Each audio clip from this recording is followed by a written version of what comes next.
Պարոն Սաֆարյան, երեկվանից փաստորեն համերկնարկեց Նոր Հայաստան միասնական ճակատի հանրահավաքը, քաղաքացիական անհնազանդությունն այսպես ասած, ըստ ձեզ ինչից սկսվեց այս շարժումը եւ մինչեւ ուր այն կարող է գնալ։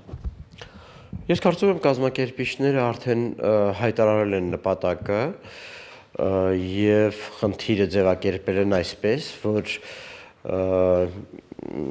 ըստ էության իրենք ոչ թե ուզում են սպասել մինչև դեկտեմբերի 6-ը, այլ մինչև դեկտեմբերի 6-ը անել իշխանափոխություն եւ դրանով կանխել համանական փոփոխությունները, այսինքն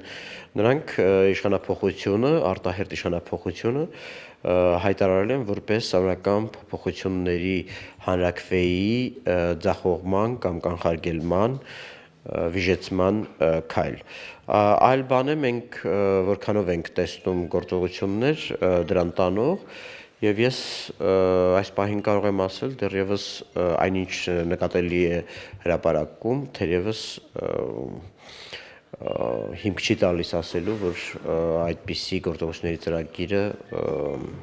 հաջողության մեջ շանսեր ունի։ Ես առիթ ունեցել եմ մի քանի անգամ ասելու, որ անգամ համանական փոփոխությունների կապակցությամբ թերևս հասարակության մեջ նկատելի է ոչ դիրքորոշմանը հակված բավականին մեծ զանգված։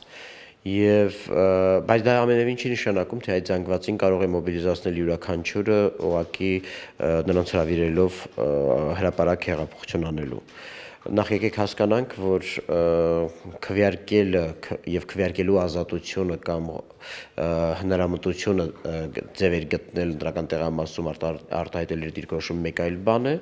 եւ նույն զանգվածին կոնսոլիդացնելն ու տանել գործողությունների մեկ այլ բան է։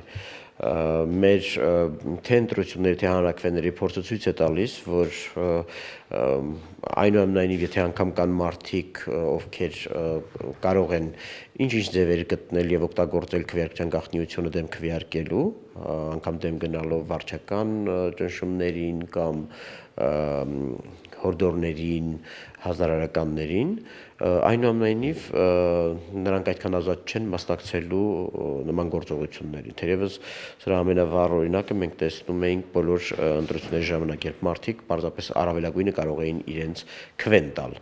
Մյուս հատվածը, որը եթե անգամ ազատ է որոշակի գործողությունների բողոքի ակցիաների մասնակցելու, նրանց ճնշող մեծամասնությունը նախ առաջին հերթին պետք է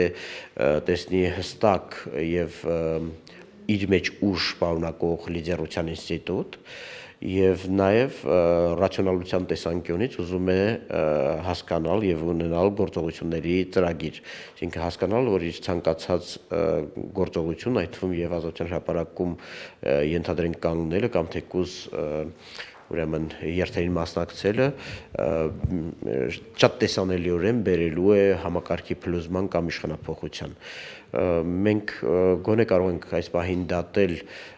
երեկվա արդյունքներից եւ կարող ենք ասել, որ այնուամենայնիվ այդպիսի հեռանկար տեսնողները քիչ են։